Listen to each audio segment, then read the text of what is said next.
America the Beautiful. This country that we have here is just one of many. I think sometimes we forget that when folks start talking about how great America is and what a wonderful country we are and how much we've done for the world and how much we've given. Often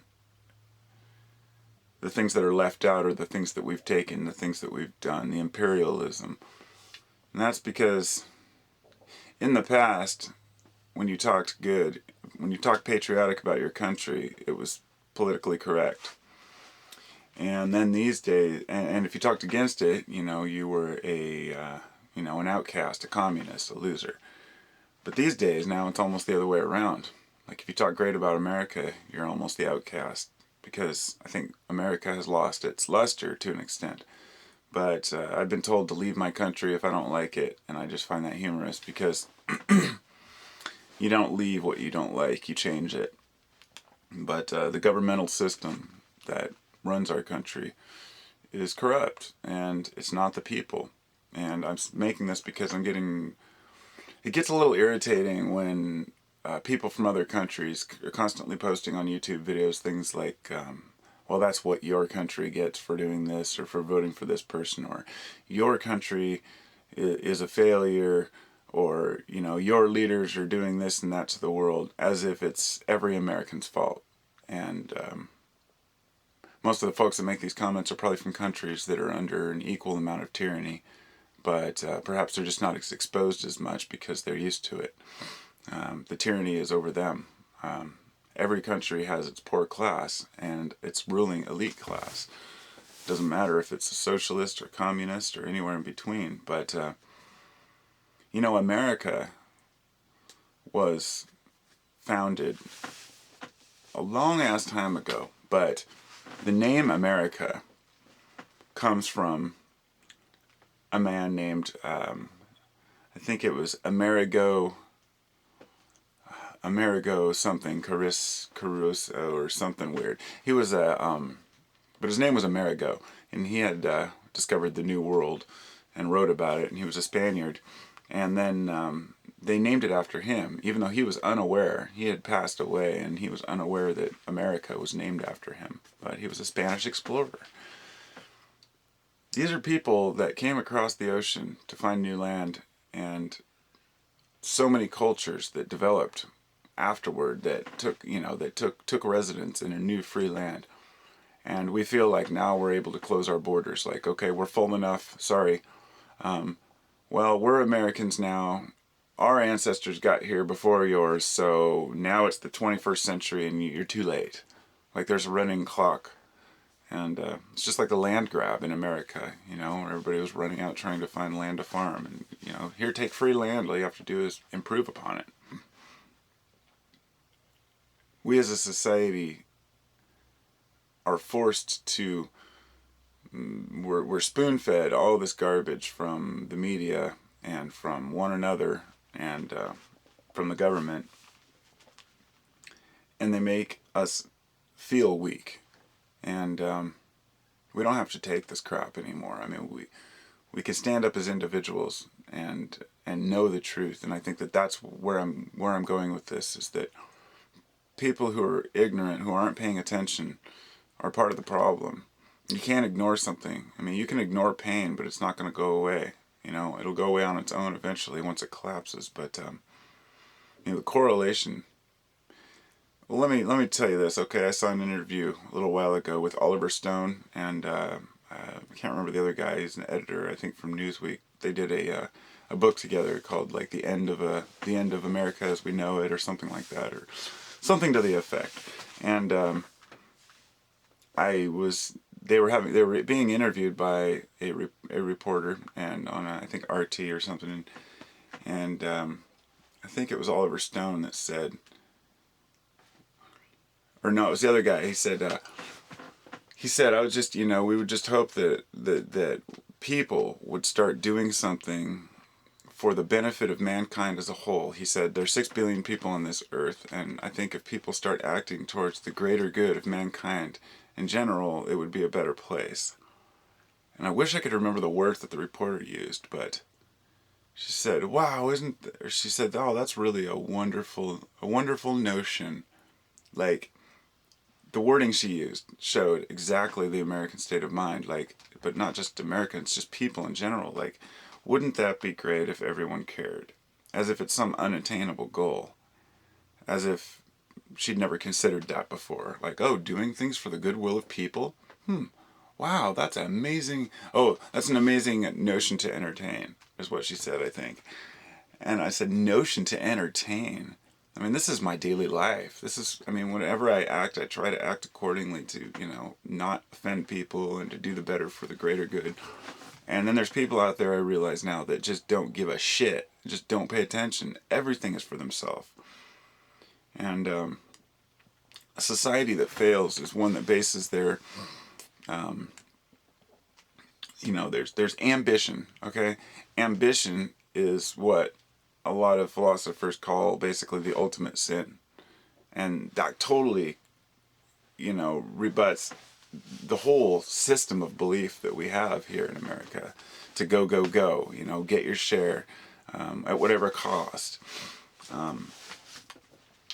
Ambition is not essential because ambition is moving forward through the rungs of the ladder. It's kind of like Manly Hall said when I was listening. He said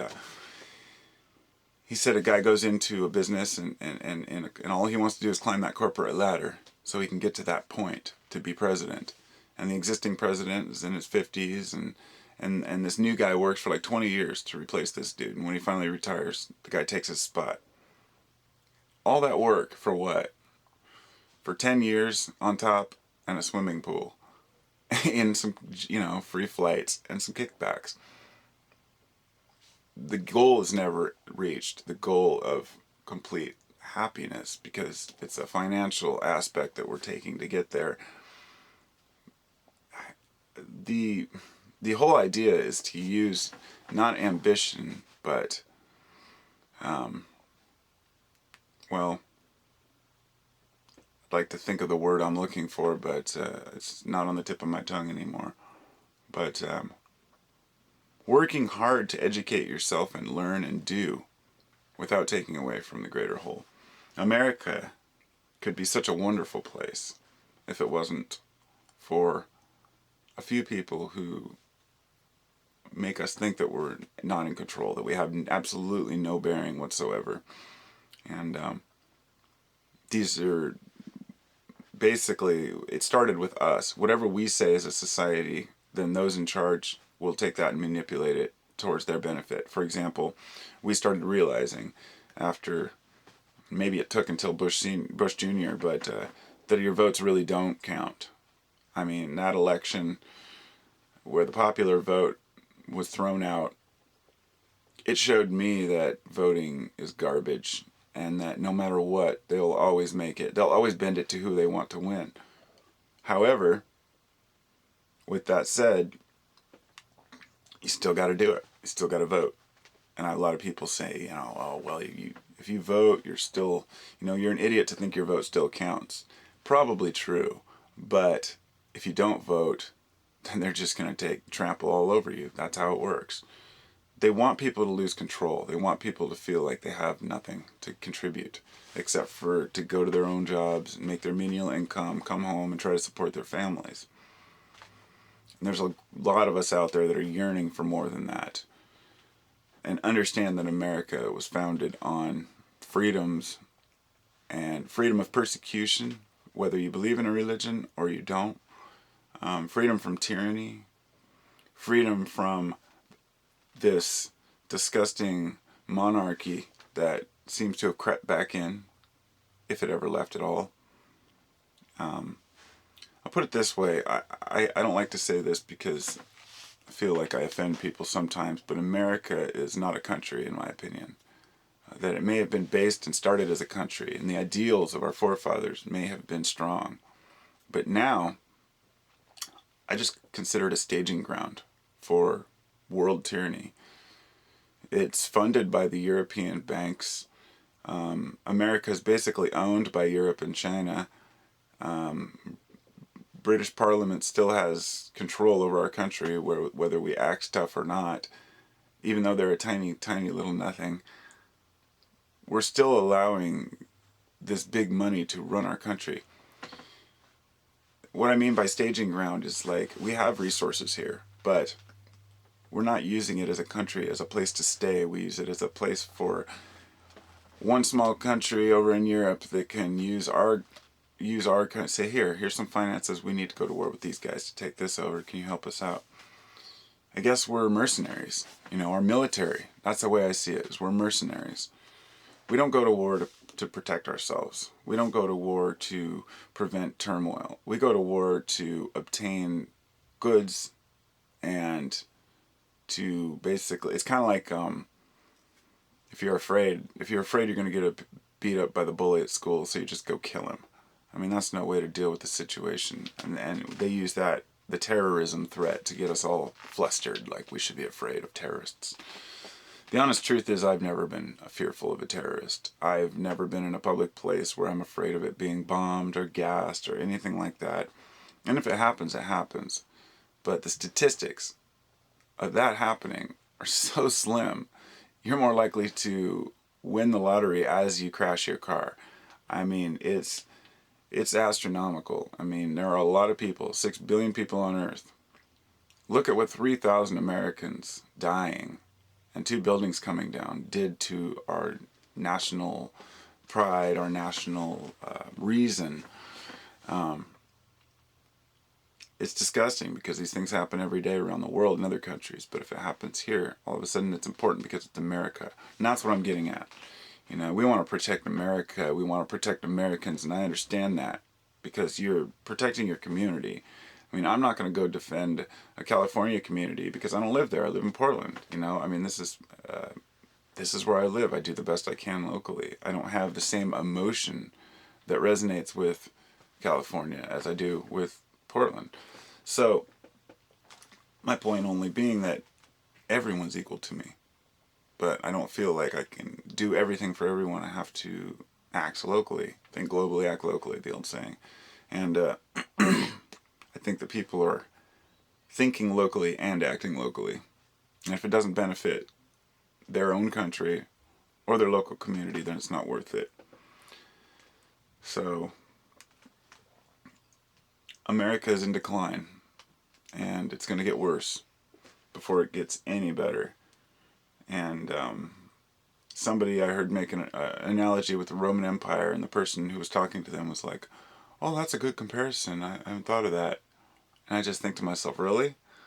I mean, the Roman Empire describes America to a T. I mean, they started overtaxing and building big unnecessary militaries, taking over other places, basically taking from others to build their empire.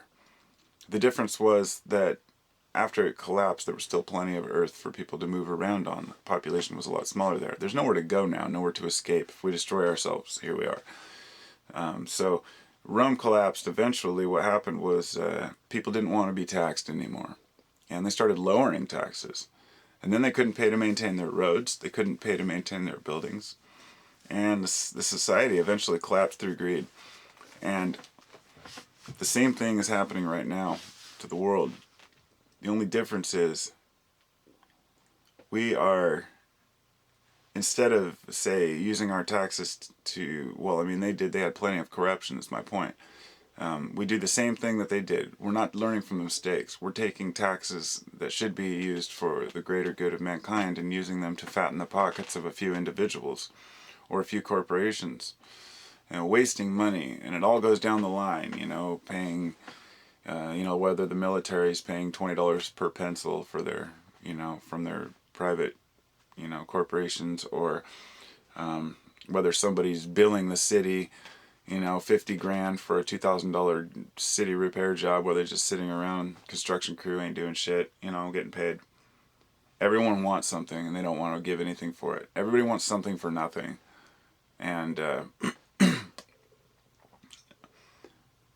there's people complaining about people wanting handouts, but the truth is that a lot of these people need it, and it's true that a lot don't, but I think that people think that the welfare system destroys our society because it's giving to those who need it. But that they're taking advantage and not doing anything for themselves. But it's the way we all do business that keeps those people down, because we want to complain that the poor, like that the poor class aren't doing enough, or that they're not, working hard enough, or they don't have enough ambition and drive.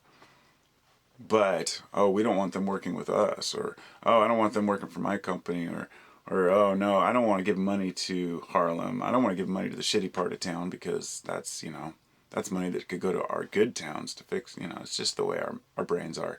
It's the way Americans think. And I think anybody who loves their country is a wonderful person. Anybody who loves their country at the cost of others is missing the whole point of being human. It's not about borders or lines drawn in the sand. Even close countries like America and Canada. I mean, look at how Americans diss Canadians and vice versa. It's ridiculous. What it is, it's a yearning for a battle. Everybody's looking to fight. Everybody wants to be part of something that's against something else. And in the end, it's to protect our values.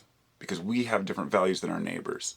Oh, I'm not going to respect China because those guys are weird. They're communists. But, they're just people. They're people with families, people who smile, people who dance, people who enjoy themselves. And when we generalize a whole culture just because we're afraid of it, it's to our own demise, because we're not accomplishing anything except for pushing ourselves further away from one another. Sometimes I just wonder if it's even